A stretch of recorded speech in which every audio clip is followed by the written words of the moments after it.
చిన్ననాటి స్నేహితులు దాదాపు అర్ధ శతాబ్దం తర్వాత కలిస్తే సాధారణంగా గత జ్ఞాపకాలతో ఆనందం పంచుకుంటారు.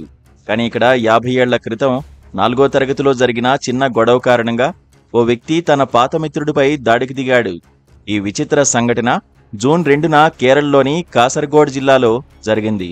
మాలోం గ్రామానికి చెందిన మలోతు బాలకృష్ణన్, విజే బాబు ఒకప్పుడు నటక్కల్లు ఎయిడెడ్ యూపీ స్కూల్లో 4వ తరగతిలో ఫ్రెండ్స్. 1970వ దశకంలో వారి మధ్య చిన్నపాటి గొడవ జరిగింది. ఇందులో బాబు బాలకృష్ణన్ను కొట్టాడు. కాలక్రమేణా ఇద్దరూ ఆ పాఠశాల నుండి వేర్వేరు ప్రాంతాలకు వెళ్లిపోయారు. ఈ సంఘటన బాలకృష్ణన్ మనసులో లోతైన గాయంగా మిగిలిపోయింది.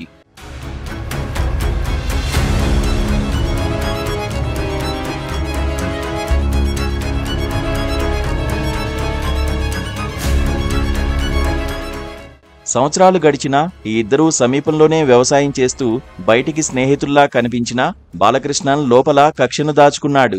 ఇటీవల బాలకృష్ణన్ తన స్నేహితుడు మాథ్యూతో కలిసి మాలోంలో బాబును కలిశాడు.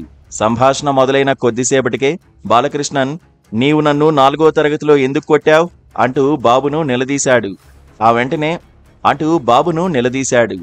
వెంటనే గొడవ పెద్దదైంది.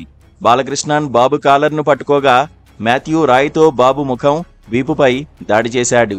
ఈ దాడిలో బాబుకు 2 దంతాలు విరిగి తీవ్ర గాయాలయ్యాయి. ప్రస్తుతం ఆయన కన్నూరులోని ఆసుపత్రిలో చికిత్స పొందుతున్నారు. గాయాల పాలైన బాబు పోలీసులను ఆశ్రయించి జరిగిన ఘటనపై ఫిర్యాదు చేశాడు. చిన్ననాటి గొడవ కారణంగా ఇప్పుడు దాడి జరిగిందని తెలిసి పోలీసులు సైతం ఆశ్చర్యపోయారు. ఇదెక్కడి వ్యవహారం అని విస్తుపోయారు. బాధితుడి ఫిర్యాదు మేరకు పోలీసులు బాలకృష్ణన్, మాథ్యూలను అదుపులోకి తీసుకుని విచారణ జరుపుతున్నారు. ఇక్కడే మరో ట్విస్ట్ కూడా ఉంది. 1.5 లక్షల రూపాయలు చెల్లిస్తే కోర్టు బయట సమస్యను పరిష్కరించడానికి బాబు సిద్ధంగా ఉన్నట్లు తెలుస్తోంది. మొత్తంగా ఈ దాడి బహిరంగంగా జరగడం, పగను ఇంతకాలం మనసులో దాచుకోవడం స్థానికంగా సోషల్ మీడియాలో చర్చనీయాంశంగా మారింది. ఈ కేసు ఎలాంటి మలుపు తిరుగుతుందో చూడాలి.